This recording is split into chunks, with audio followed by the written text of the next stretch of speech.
చంద్రశేఖర్ తివారీ అంటే చంద్రశేఖర్ ఆజాద్ గారు తన ఊరైన భావరాలో విద్యాభ్యాసం మొదలుపెట్టి 14 ఏళ్ల వయసు ఉన్నప్పుడు ఆ పాఠశాలలో చివరి పరీక్ష రాయడం జరిగింది.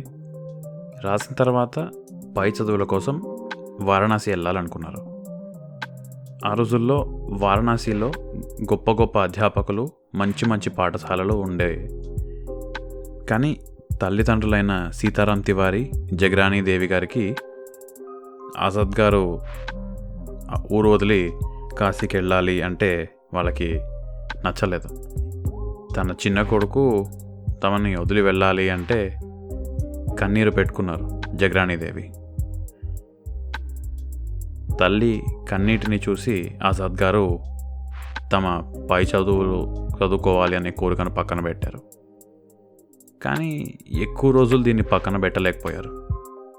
ఒకరోజు ఏం చేశారంటే చెప్పకుండా ఇల్లు వదిలి కాశీకి వెళ్ళిపోయారు. కాశీ చేరుకున్న వెంటనే తండ్రి గారికి ఉత్తరం రాశారు. నాన్నగారు, నాకు తెలుసు నేను మిమ్మల్ని, అమ్మగారిని బాధ పెట్టాను అని. అనుమతి లేకుండా ఇల్లు వదిలేయడం తప్పు అని నాకు తెలుసు. నేను గతంలో చాలా తప్పులు చేశాను. ఈ తప్పులన్నింటినీ మీరు పెద్ద మనసుతో క్షమించారు నన్ను. ఈసారి కూడా నాకు తెలుసు మీరు నన్ను క్షమిస్తారని. కాశీకి వస్తే తప్ప పై చదువులు చదువుకోలేను నేను. మీరు అర్థం చేసుకుంటారని కోరుతూ త్వరలోనే మీ ఇద్దరిని కలిసి పాద నమస్కారం చేసి నేను చేసిన తప్పు ప్రాయశ్చిత్తం చేసుకుంటాను అని ఉత్తరం రాశారు ఆజాద్ గారు. ఆ రోజుల్లో ఏంటంటే ధనవంతులు ఆశ్రమాలకి, ధర్మశాలలకి డొనేషన్స్ ఇచ్చేవారు. ఈ డొనేషన్స్ని ఏం చేస్తారంటే బీద విద్యార్థులకి ఉపయోగించేవారు. ఆజాద్ గారు కూడా ఒక బీద విద్యార్థిలాగానే వచ్చారు కాబట్టి ఆ ధర్మశాలలో ఉచితంగా చదువుకోగలిగారు. అటు ఇంట్లో సీతారాం గారు, జగరాణి గారు కళ్ళ వెంట నీరు తిరిగినా కానీ కొడుకు రాసిన ఆ ఉత్తరంలో ఉండే ఆ భక్తి, ఆ శ్రద్ధ చూసిన వీరిద్దరు కూడా ఆజాద్ గారిని క్షమించేశారు. 20వ శతాబ్దం మొదట్లో క్రూరత్వానికి, అన్యాయానికి పరాకాష్ఠగా బ్రిటిష్ పరిపాలన ఉండేది. ప్రజల్లో అసంతృప్తి పెరగడం మొదలైంది. మాకు మా స్వతంత్రం కావాలి అని గాంధీతో పాటు చాలామంది ముందుకు రావడం మొదలుపెట్టారు. వీళ్ళందరినీ కూడా ఉక్కుపాదంతో తొక్కేసి అన్యాయంగా వాళ్ళందరినీ శిక్షించిన ఎన్నో కథలు మనందరికీ తెలిసినవే. బ్రిటిష్ వారు తెలుసుకుంది ఏంటంటే ఈ ఆలోచన ప్రజల్లో పెరుగుతూనే ఉంది. డిసెంబర్ 1917 సంవత్సరంలో 5గురితో కలిసి ఒక కమిటీని ఫామ్ చేశారు.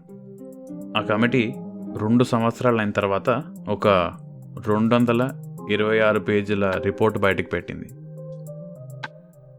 ఎవరైనా సరే స్వతంత్రం అనే మాట ఎత్తితే వాళ్ళు నిరసనదారులని, ఎంత ప్రశాంతంగా తమ అసంతృప్తిని వ్యక్తపరిచినా వాళ్ళందరూ తిరుగుబాటుదారులని పరిగణించి వాళ్ళని తీవ్రంగా శిక్షించాలి.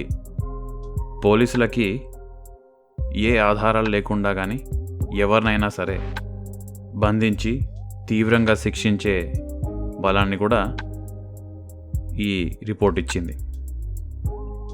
దీనికి నిరసనగా గాంధీ గారు 1919 సంవత్సరంలో సత్యాగ్రహం చేస్తాను అని చెప్పారు.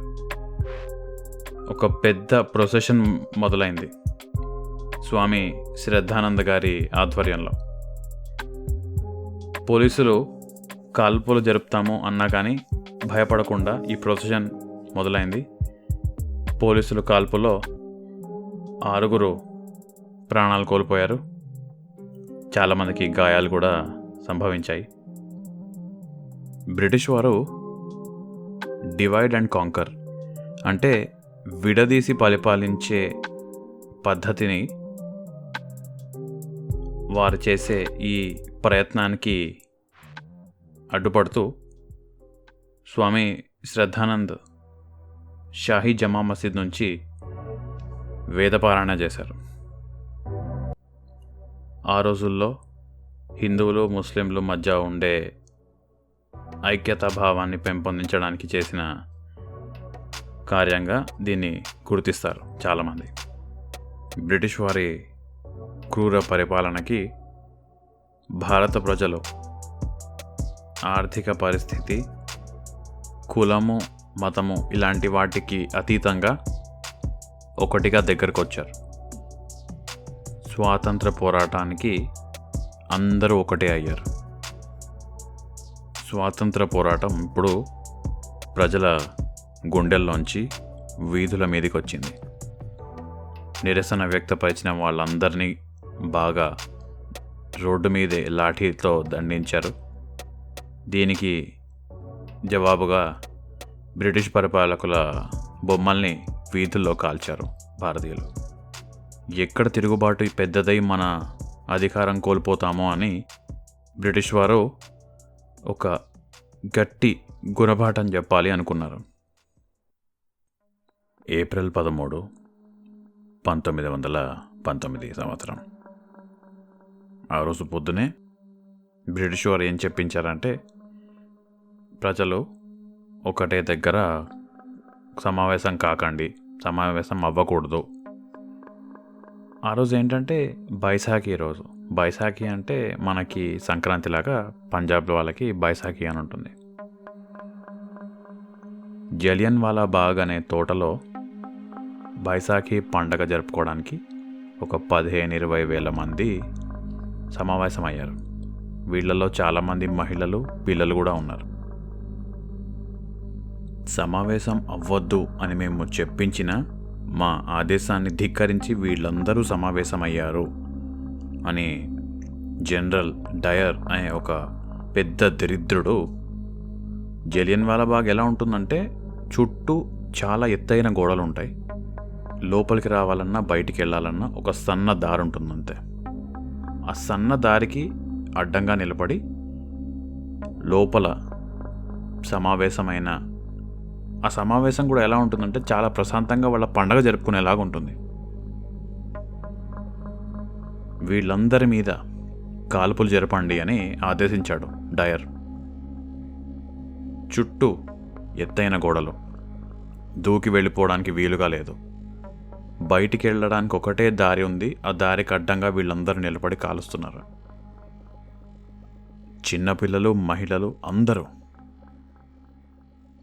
తమ ప్రాణాలను కాపాడుకోవడానికి పరిగెట్టారు. ఎక్కడికి వెళ్ళడానికి లేదు.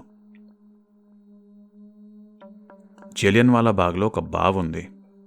ఎక్కడికి వెళ్ళాలో అర్థం కాక ఆ బావిలో దుంకడం స్టార్ట్ చేశారు.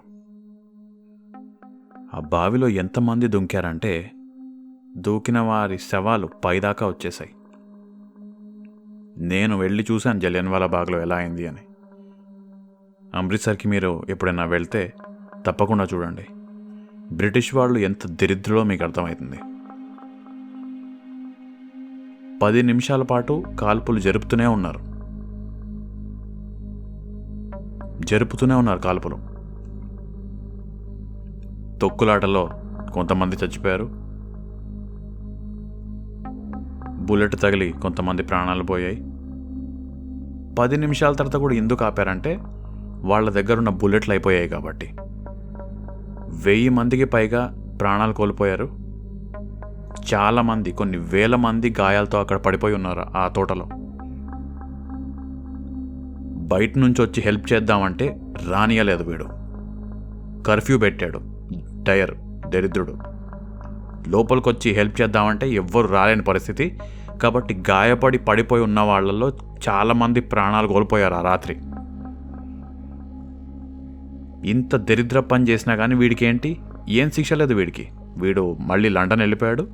వీడికి వీడి బాధ్యత నుంచి కొంచెం దూరం చేశారు అంతే. సస్పెండ్ కూడా చేయలేదు వీడిని. ఇలా చేశారు.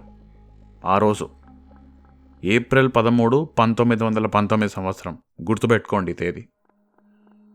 ఇంత ఘోరమైన పని చేసి తిరిగి వెళ్ళిపోయాడు. వీడిని అడిగారు డయర్ని, మీరు పశ్చాత్తాపడుతున్నారా? మీరు ఇంత చెడ్డ పని చేశారు, మీకేమన్నా బాధ కానీ పశ్చాత్తాపం కానీ ఉందా అంటే వాడు ఏమన్నాడంటే, లేదు, నేను కొంచెం కూడా పశ్చాత్తాపడట్లేదు. మేము ఆ రోజు పొద్దున చెప్పించాము సమావేశం కాకండి అని. మమ్మల్నే ధిక్కరిస్తారా మీరు అన్నట్టు మాట్లాడాడు. బయటకి అందరూ మాట్లాడారు, బ్రిటిష్ వాళ్ళు కూడా కొంతమంది, అయ్యో చేయొద్దు, అమ్మో చేయొద్దు అని.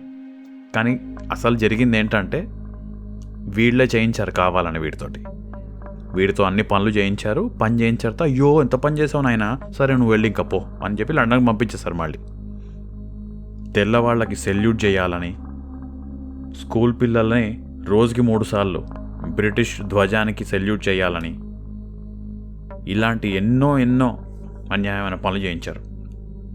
ఇవన్నీ చదివారు చంద్రశేఖర్ ఆజాద్ గారు న్యూస్ పేపర్లో.